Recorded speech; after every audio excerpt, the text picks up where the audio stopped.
Ma recette du futur, c'est le potimarron, sole de petit bateau cuite au charbon. C'est une très belle transition entre tradition et innovation.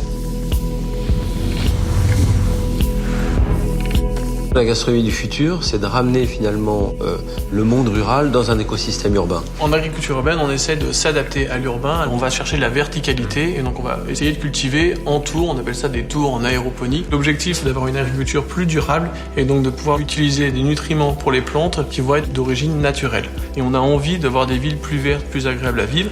Et la solution de l'agriculture urbaine, ça permet justement de produire tout en abaissant ces problèmes environnementaux en ville. Comme quoi, il n'y a pas de conflit entre le beau et l'utile dans l'agriculture urbaine non plus. Alors l'intelligence augmentée en cuisine, en gastronomie, on le retrouve.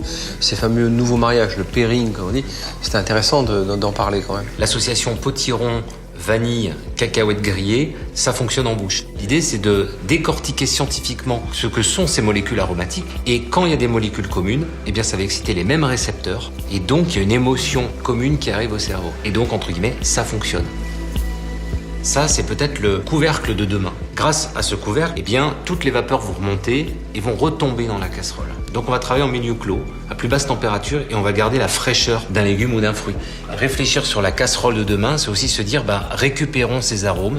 Le progrès en gastronomie, c'est peut-être de consommer mieux, de consommer moins, ou de consommer en conscience, finalement.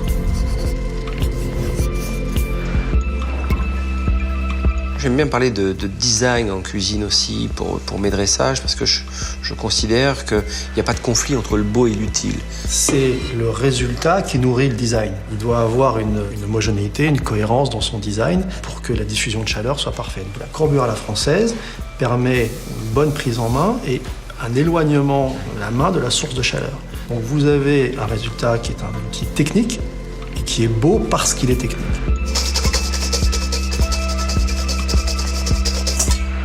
La texture du blanc d'œuf qui a été aromatisé avec ce potimarron déshydraté.